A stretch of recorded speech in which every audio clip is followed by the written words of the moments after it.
눌렀어요. 예. 오늘 말씀은 사르밧 과부와 이방인과의 연관성에 대해서 살펴보도록 하겠습니다. 과부와 과부 아들은 누구를 말하나?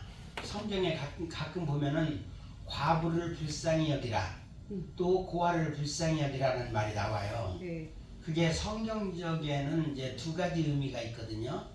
다시 말해서 그 눈에 보이는 문자적인 의미도 있지만 그 문자 뒤에 또 숨겨져 있는 그 비밀의 메시지가 있어요. 과부 했을 때는 뭐냐면 남편을 말하고 있거든요. 그래서 남편 없는 과부.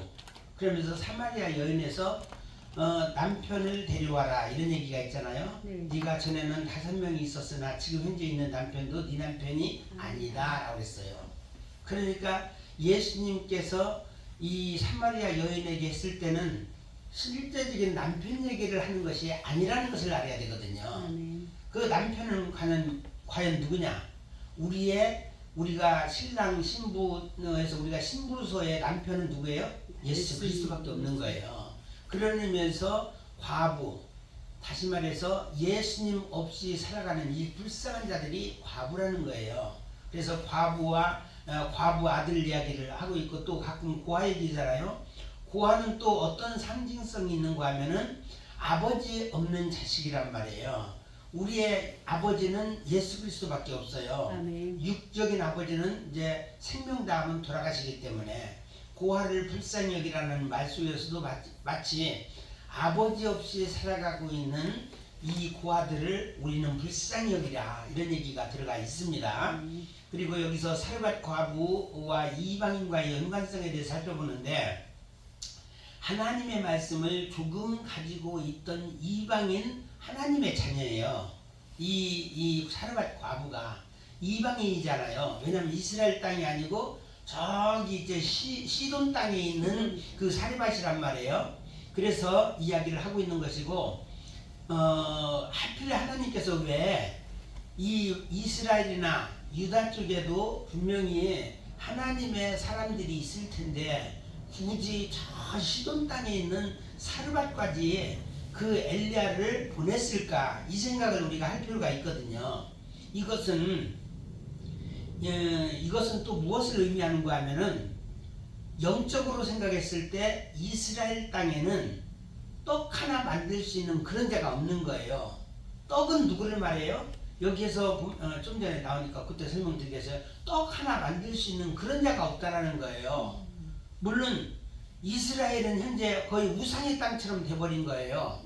다시 말해서 하나님보다 어떤 세련된 존재가 들어왔다라고 했을 때 이게 우상인 거예요. 우리 특별히 죄종이라고 하면은 하나님보다 더 앞서는 것이 없어야 돼요. 돈이 되었던 권력이 되었던 어떤 것이라도, 심지어 우리의 자녀나 우리의 부모나 이들도 하나님보다 더 살아가면 안 되는 거예요. 그래서 가끔가다 보면 자식을 잃고 나서 그때 정신 차리는 사람도 있거든요. 근데 우리는 항상 하나님이 우선이고, 남편도 있고 아내도 있고 자식도 있고, 그래야 하나님께서 남편, 자식, 부모 다 형통하게 만들어 주셔요. 아멘. 하나님이 없는 상태에서는 아무것도 아닌 거예요. 그래서 오늘날 그 유럽이 복음이 먼저 전달되었잖아요. 네. 유럽이 또 우상의 땅이 돼버린 거예요. 오늘날 물론 시돈 땅 역시 이방 땅이긴 하지만 거기도 우상을 섬기는 땅이에요.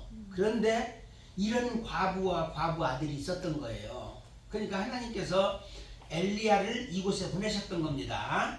그래서 이것은 또 한편으로 무엇을 의미하는가 하면은 그 이방 땅에 사는 우리를 위해서 엘리야를 보냈다라는 것이 또 그것을 또 상징해요. 미래적인 사건을 예언하는 내용이라는 거죠. 다시 말해서 이 일이 있고 나서 거의 한 800년 후에 예수님이 실제로 오셨어요. 아멘. 오셔서 예루살렘에서 사역한 게 아니라, 물론 이제 태어난 것은 베들레헴, 그 예루살렘 그 아래에 있는 베들레헴에서 태어났지만, 그 근처에서 태어났지만 실제 사역은 갈릴리에서 하신 거예요. 이방 땅에서 하신 거예요. 그러니까 마찬가지로 그 엘리야를 이방 땅에 보냈던 이유가 있는 거예요. 이방 땅에 하나님의 복음이 전해져야 되거든요. 예수님도 마찬가지로 이방 땅에서 사역을 하셨고, 오늘날 실질적으로 그 이스라엘은 거의 초토화됐고, 유럽도 초토화됐고, 미국도 그나마 이제 미국은 버티고 있으면서 한국이 얼마나 많은 그 하나님을 부르짖는 자들이 한국 속에 굉장히 많은 거예요. 아멘. 그러니까 하나님께서 대한민국을 마지막 때 그래도 굳센 땅으로 여기고 이렇게 그 심판을 이런 쪽에서 모면할 수 있게 하지 않을까 싶어요. 아멘. 물론 이제 대형 교회들은 그것에 따라가지 못하고, 왜냐하면 돈을 따라가고 권력을 따라보다 보니까 그들과 타협을 하잖아요. 우리는 타협이라는 게 있으면 안 되는 거예요. 타협에 할 수 있는 건덕지도 없잖아요. 우리가 성도가 있나, 뭐 돈이 있나, 무슨 권력이 있나. 그런데 이제 대형교회 같은 경우는 권력이 있고 돈이 있으니까 잘못하면 그거 다 뺏길 수가 있잖아요. 그러니까 할 수 없이 타협을 하지만, 우리는 그렇게 타협할 수 있는 그것이 아닌 것도 감사한 거예요. 아멘. 그래서 이제 이방 땅에 있는 하나님의 자녀를 살리기 위해서 그곳에 보냈다. 그래서 지금 거의 크라이막스가 그 동쪽, 이스라엘 땅에서 동쪽으로 가면서 최고 동쪽이 우리 대한민국이잖아요. 물론 일본도 있고 그렇습니다. 그래서 떡을 만들어 먹을 수 있는 것이 뭐예요? 그 재료가 가루 조금과 기름이에요. 가루 조금과 기름. 가루 자체는 뭐예요? 율법이거든요. 율법 가지고는 그 완전히 그 이룰 수가 없어요. 율법 가지고는. 율법은 왜냐면은 이 율법도 잘게 다 쓸어서 가루로 만들어야지만이 쓸모가 있는 거예요. 그래야 떡을 만들 수 있는 거예요. 곡식 자체를 보세요. 곡식을 그 기름하고 바로 섞을 수는 없잖아요. 이걸 고운 가루로 만들어야 되는 거예요. 그래서 율법을 이제 쪼개서 이 곡식을 쪼개는 것과 똑같아요. 그래서 가루 조금과 기름, 그래야 떡이 만들어지는 거예요. 그 떡이 누구라고요? 바로 예수 그리스도예요. 나는 하늘에서 내려온 산 떡이다 라고 그랬잖아요. 아멘. 떡.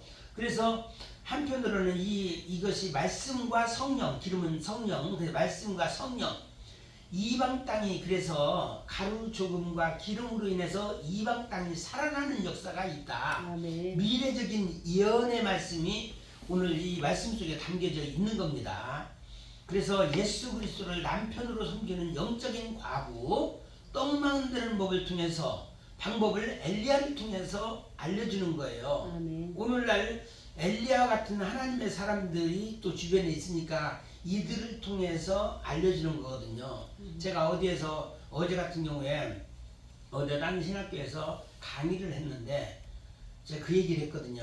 여러분들은 많이 좀 아시겠지만 그 히브리서 11장인가요? 11장에 보면은 믿음은 바라는 것들의 실상이요 보이지 않는 것들의 증거에 대한 내용을 했는데 그걸 깜짝 놀라더라고요. 전에 얘기했던 대로 다 그림 그리는 걸로다가 이해를 하고 있는 거예요. 그래서 대부분 다 그렇게 이해하고 있다는 거예요. 그래서 제가 분명히 얘기했죠. 바라는 것들의 실상이라는 것들은 예수님이 오시기 전 사람들은 오직 실상 되시는 예수 그리스도를 바라는 마음, 그게 바로 믿음이고, 이미 2000년이 지난 지금 현재는 어떻게 되느냐, 우리는 보지는 못했지만 보이지 않는 것들의 증거한 사람들의 그 증거를 우리는 믿기 때문에 증거를 믿는다는 거예요. 우리는 이미 실상 시대는 지나갔기 때문에 이게 바로 믿음이다. 그래서 구약의 성도들이나 신약의 성도들이나 오직 가운데 예수 그리스도 그분을 믿는 것이다 라고 얘기했더니 그거 처음 들어봤다고 하더라고요.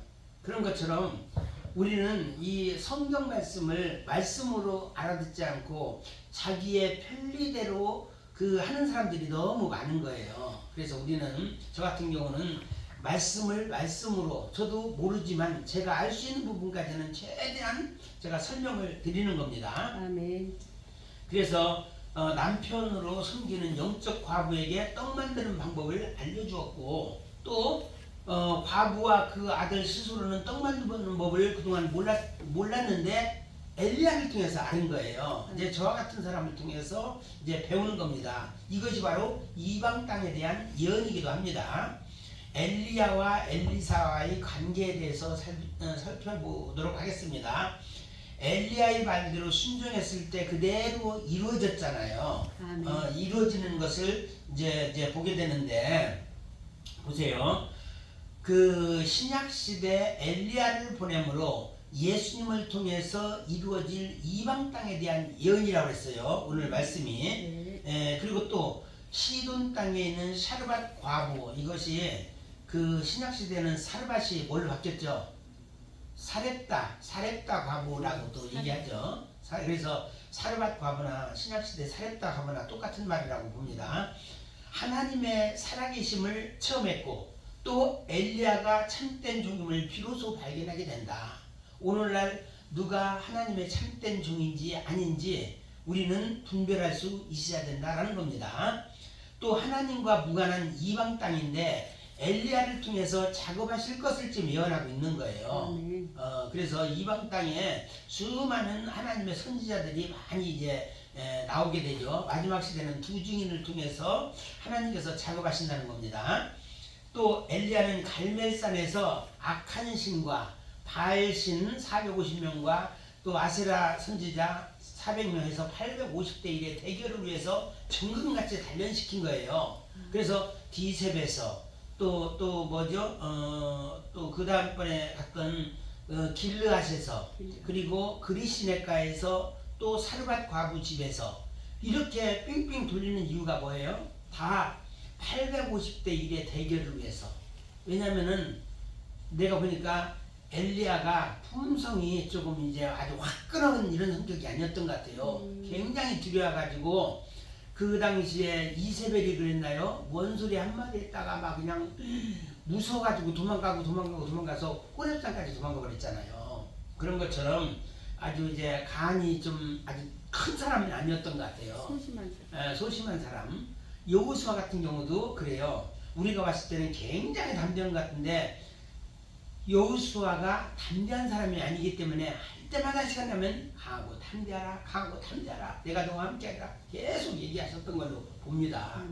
그 이사야, 예레미야 중에서 이사야 같은 경우에는 좀 담대했던 것 같아요. 그런데 예레미야는 또 내성적이어가지고 뭐 위기를 만나면 하나님 저 죽겠습니다, 저 좀 살려주세요 늘 기도했던 사람이에요. 하나님께서는 그 성격대로 또 역사하셔요.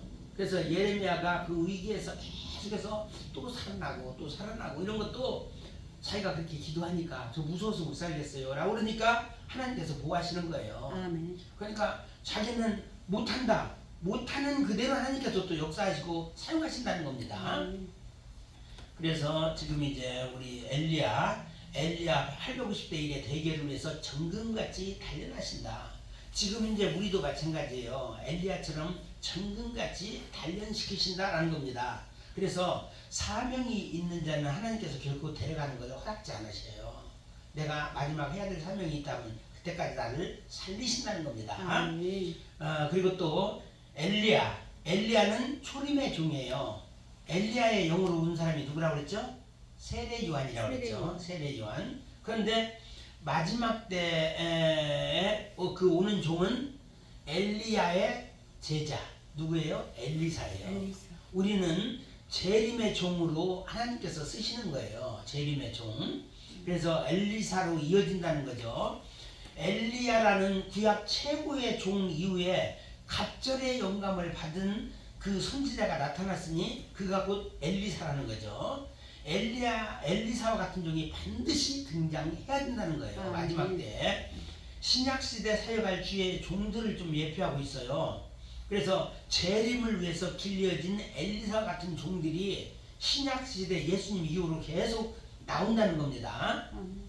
그래서 왕상 19장에 보니까 아벨 무홀라 사밧의 아들이라는 게 나와요. 아벨 무홀라는 또 무슨 뜻이 있고 또 사밧은 무슨 뜻이 있는지 또 살펴봐야 돼요. 엘리사에게 안수하라 말씀하고 있어요. 이게 하나님의 명령이에요.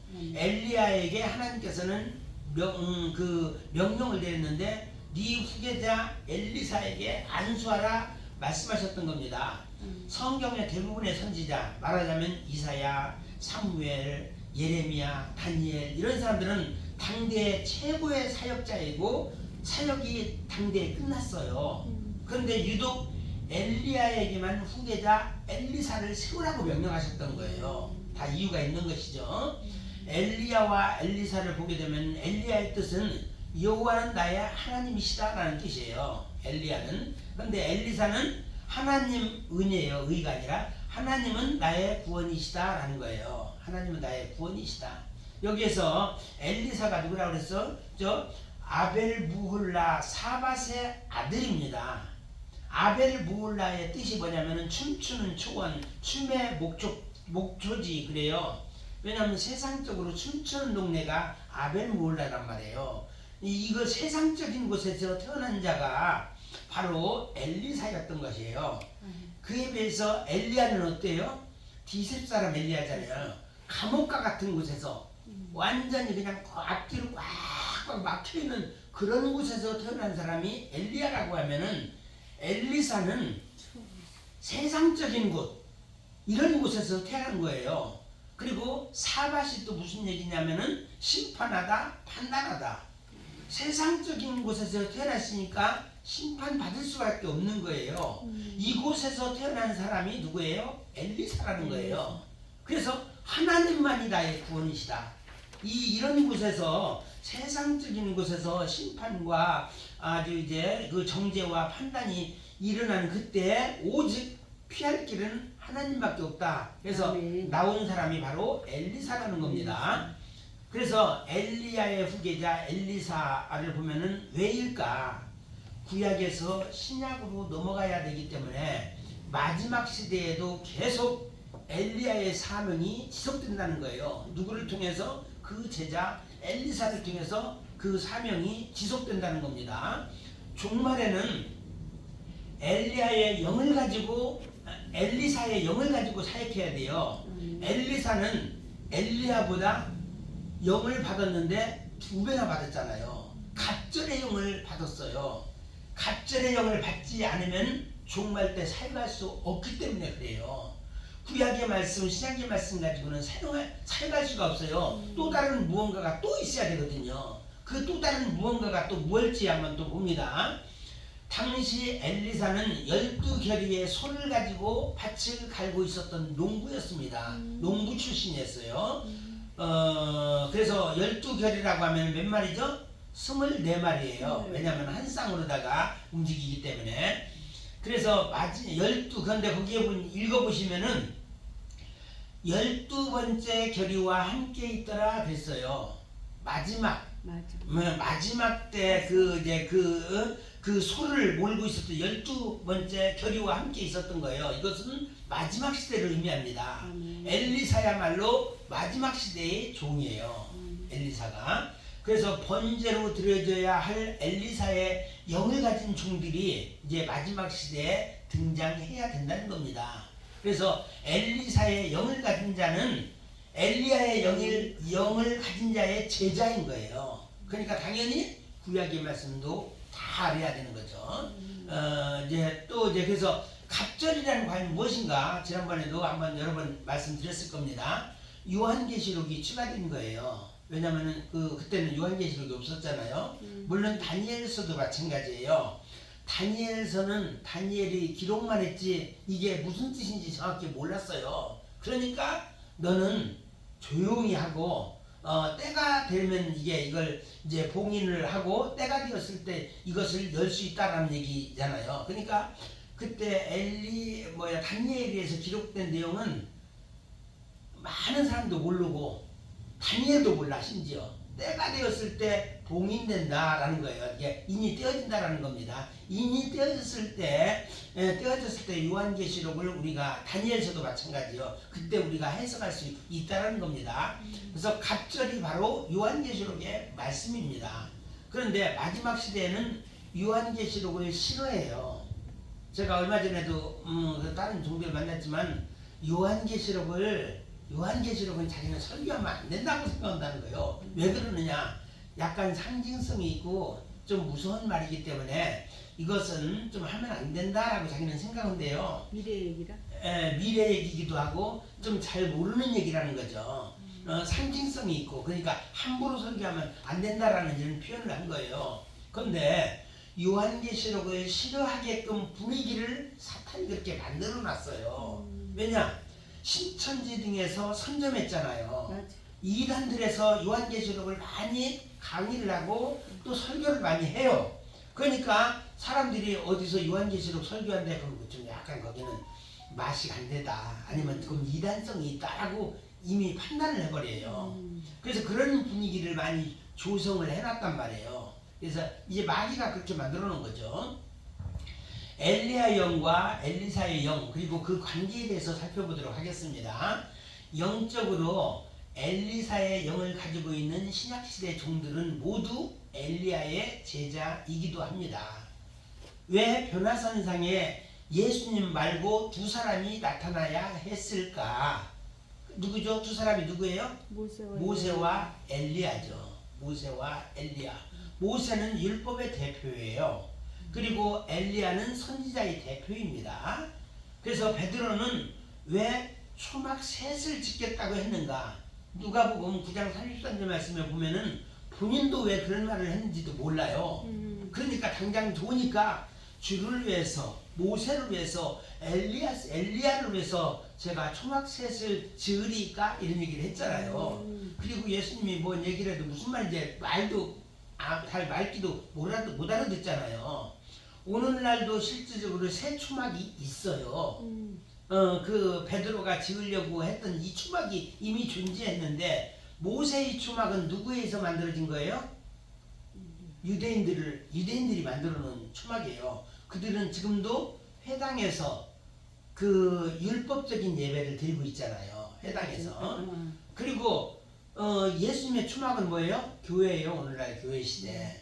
개신교 물론 카톨릭까지 다 포함되지만 그 예수님이 주를 위한 초막이에요. 예수님의 초막. 그런데 종말의 교회는 어떤 초막이에요? 엘리야의 초막이라는 겁니다. 종말의 교회. 그래서 우리는 종말의 교회를 향해서 달려가고 있는 중입니다. 마지막 시대 교회는 엘리야의 교회다. 물론 엘리야의 교회면 거기에 엘리사의 교회라는 것이 포함이 돼 있어요. 종말까지의 일을 지금 이어나고 있는 거예요. 이 왕상 17장인가 여기서부터 나타나는 내용들이 다 전부 이제 그 마지막 시대 종말까지의 일을 이어나고 있는 내용이에요. 그래서 성경을 통해 얼마나 세세하게 아주 간결하게 준비되어 왔음을 우리 하나님께서 보여주고 있는 것은 우리가 보면 볼수록 놀라울 따름이에요. 이 말씀을 우리가 액면 그대로 받아들였을 때는 아무것도 아니에요. 그래서 예를 들어서 지난번에 얘기했잖아요. 사람의 시와 이거 했나 우리 사람의 시와 짐승의 시 얘기했나? 이건 다음번에 얘기구나. 사람의 시와 짐승의 시 이런 내용들도 사실 우리는 그냥 읽을 때는 뭔 말인지 몰라요. 그렇지만 말씀을 통해 들으면 야 이게 바로 이런 말씀이었구나 라는 것을 알 수 있다는 겁니다. 갑절의 양식에 대해서도 설명드립니다. 갑절이라는 것은 능력을 말하는 것으로 이해를 해요. 엘리야가 이만큼 있었다면 자기는 2배 이상 능력을 받는 것으로 사람들은 많이 이해하고 있는데 갑절이라는 말이 출애굽기 16장 29절에 나오거든요. 6일째 갑절의 양식을 취하라고 말씀하고 있어요. 6일째. 실질적으로 그들은 광야 시대에 6일째는 그 다음날이 안식일이기 때문에 안식일을 지키기 위해서 안식일치까지 양식을 실질적인 양식이에요. 거기는 문자적인 양식. 그래서 취하라고 얘기했는데 성경의 기록에 의하면 이거 이상의 세계를 우리는 볼 수 있어야 된다고 했잖아요. 숨겨진 비밀. 6일째라는 것은 뭐냐면은 그 하나님께서 인간을 만든 6천년째의 시간, 지금의 시간이에요. 6일째의 시간, 갑절의 양식, 천년 왕국 때 안식년이잖아요. 천년왕국이. 그때를 위해서 마지막 때 갑절의 양식을 취하라고 하는 겁니다. 지금 먹는 양식은 7일째 견디기 위한 말씀이에요. 7천년째 견디기 위한 말씀이라는 겁니다. 능력을 말하는 게 아니라 7일째를 대비하는 양식이에요. 아멘. 왜냐하면 7일째 이 세상에 들어가는 사람만이 이것을 준비할 수 있죠. 아멘. 7일째의 세상, 안식년의 세상, 마지막 7천년 그 천년왕국에 안 들어갈 사람들은 이거 준비하지 않아도 돼요. 그런데 우리는 들어가야 하니까 준비하는 겁니다. 아멘. 안식의 시간 속으로 들어가려면 그 전에 요한계시록의 양식을 반드시 먹어야 되는 거예요. 말씀의 양식이잖아요. 그래서 요한계시록을 깨달아야 된다는 겁니다. 이것이 굉장히 중요한 말씀이에요. 그래서 제가 사실 여기서도 요한계시록을 2번인가 3번인가 했었거든요. 다음에 사람들이 좀 많아지게 되면은 네네. 제가 다시 한번 이건 또 강의를 통해서 전할 수가 있을 걸로 봅니다. 아멘. 그래서 갑절에 양식을 먹지 않으면 7일째의 세상 천년왕국으로 들어가지 못한다라는 것이고, 왜냐하면 그 양식이 있어야 먹은 사람만이 들어가는데 그걸 먹지 않은 사람은 못 들어가는 거예요. 특별히 주의 종들은 뭐 말할 것도 없죠. 하나님이 주시지 않으면 해결할 수가 없어요. 하나님이 아멘. 주시지 않으면 이것도 영적으로 깨닫지 못하면 해결을 못하는 거예요. 아무리 지식적으로 노력을 해도 그 세계를, 우리가 영적인 세계를 깨달을 수가 없는 거예요. 하나님은 영이시니 예배하는 자가 실영과 영과 진리를 예배하였단 말이에요. 영. 그러니까 영적인 말씀을 우리는 깨달아야 되거든요. 아멘. 영의 메시지를 저는 또 전하고 있는 중입니다. 아멘. 하나님이 열어주시는 종들은 누구일까요? 한 가지 말씀이라도 들을 때 하나님께서 열어주셔야 되는 거예요. 단 한 가지를 하더라도 열어주셔야 우리가 깨달을 수가 있어요. 아멘. 아무나 기도한다고 열어주시는 게 아니에요. 미리 아신 자들에게 하신다는 거죠. 미리 아신 자들. 로마서 8장 29, 30절 말씀 제가 오늘 읽지 않겠습니다. 한번 보세요. 거기 보면 미리 아신 자들이 있어요. 미리 아신 자들. 그리스도의 형상을 본받아야 할 자들이 이미 정해졌다는 거예요. 아멘. 사람의 씨와 짐승의 씨를 받을 자들이 이미 정해졌다는 거예요. 그래서 제가 이제 요거는 하지 못했는데 요건 미리 한번 예습해서 한번 보세요. 누가 사람의 씨를 받고 누가 짐승의 씨를 받는지, 이것은 이스라엘 집과 유다 집에 골고루 뿌리겠다고 얘기하셨어요. 예. 세상 사람들한테 뿌린다는 게 아니라 이스라엘 집과, 이스라엘 집은 이방인의 집이에요. 그리고 유다 집은 그 유대인의 집이에요. 율법의 집이고 복음의 집이에요. 그래서 유대인들에게도 또 개신교 영적 이스라엘인 우리 이방인에게도 똑같이 사람의 씨와 짐승의 씨를 뿌리겠다라는 거예요. 그런데 그냥 함부로 뿌리는 게 아니에요. 하나님께서 살펴서 깨어서 보시겠다는 거예요. 그 경성이라는 말이 하거든요. 경성하여 살피겠다라고 얘기해요. 영어로는 watch over예요. WATCH watch over, OVER. 그래서 watch over 한 후에 아멘. 주시하여 보겠다라는 거예요. 얘가 하나님의 길로 제대로 가고 있는지 아니면 세상적으로 가고 있는 건지. 사울왕 같은 경우에는 세상적으로 달려가고 있는 모습이 보인 거예요. 그러다 보니까 짐승의 씨가 뿌려진 거예요. 물론 짐승의 씨를 하나님이 뿌리는 게 아니에요. 누가 마귀가 뿌리는 거예요. 마귀가. 마태복음 13장에 보면은 좋은 씨와 가라지 이야기 비유가 나오죠. 좋은 씨는 바로 사람의 씨고 가라지는 짐승의 씨입니다. 그런데 좋은 씨는 누가 뿌린다고 했어요? 인자가 뿌린다고 했어요. 예수님이 뿌리는 거예요. 그러면은 가라지는 누가 뿌려요? 마귀. 마귀도 하나님의 허락 없이 움직일 수가 없어요. 그러니까 사람을 건드리더라도 그냥 함부로 건드리는 게 아니라 하나님의 허락이 떨어지야 건드리는 거예요. 그러니까 짐승의 씨를 뿌리는 건 하나님이 뿌리는 게 아니라 마귀가 뿌리는데 하나님의 허락하에 하나님께서 그냥 네가 알아서 해라 라고 했을 때 이게 허락이거든요.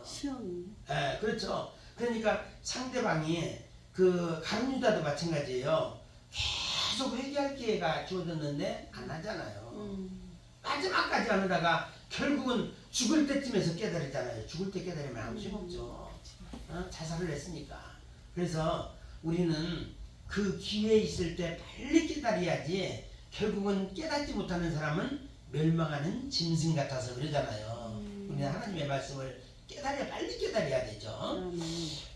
그래서 이제 알곡과 가라지 비유도 이제 그 차후에 제가 또 얘기할 수 있는 기회가 있을 겁니다.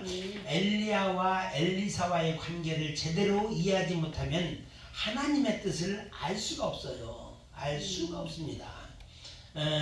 그래서 따라서 그 관계를 제대로 이해해야 된다. 그래서 마지막 그 시대에 엘리사 선지학교라고 하는 것도 있어요. 엘리사 선지학교. 실제적으로 이것은 성경적이기도 합니다. 성경에서 선지학교를 엘리사가 또 세웠잖아요. 그래서 엘리사 선지학교라는 얘기가 나오고, 엘리야에게 왜 굳이 아벨모올라 사밧의 아들에게 기름을 부으라고 하셨을까? 이것은 제가 표로 말씀드렸죠.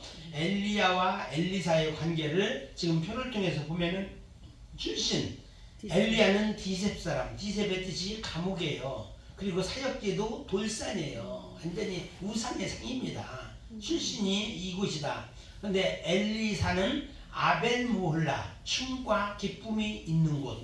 이게 어디예요? 세상적인 곳이에요. 세상적인 장소에서 태어난 사람이 엘리사예요. 엘리야는 고독한 선지자였어요.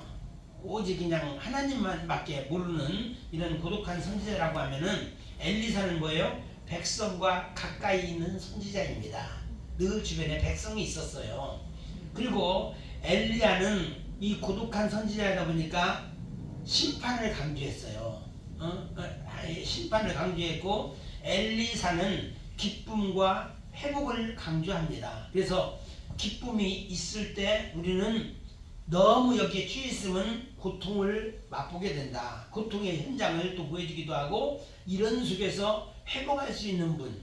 그러니까 여호와는 나의 구원이시다라는, 하나님은 나의 구원이시다 그랬잖아요. 네. 그래서 구원을 받을 수 있는, 우리가 회복되고 기적을 경험할 수 있는 것은 하나님밖에 없다. 이것을 강조한 겁니다. 네. 그래서 엘리야가 심판의 경고 메시지를 전하는 사역자였다고 하면은, 엘리사는 기쁨과 풍요의 들판에서 세상의 상처를 껴안는 그런 사역자라고 볼 수가 있어요. 어떤 사역을 하든 궁극적으로 하나님을 알리는 사역이거든요. 그래서 사람마다 엘리야의 어떤 속성을 가진 사람도 있고 엘리사의 속성을 가진 사람도 있는데, 우리는 이 두 사람의 속성을 다 아울 수 있으면 괜찮습니다.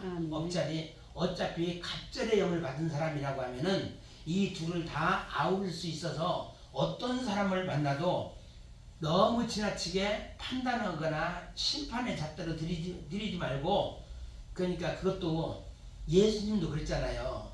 누구에게? 바리새인들에게, 율법학자들에게는 독사의 자식이라고 했어요. 이 사람은 이미 우리 하나님께서 내놓은 사람들이기 때문에. 그렇지만 그냥 하나님을 따라오면서 또 넘어지고 또 쓰러지고 다시 일어나다 또 넘어지고, 이런 사람들은 그 상처를 껴안고 가는 거예요. 그냥 그래서 다독여주고, 그래서 결국 하나님의 사람으로 다시 태어날 수 있도록 돕는 역할을 해야 된다는 겁니다.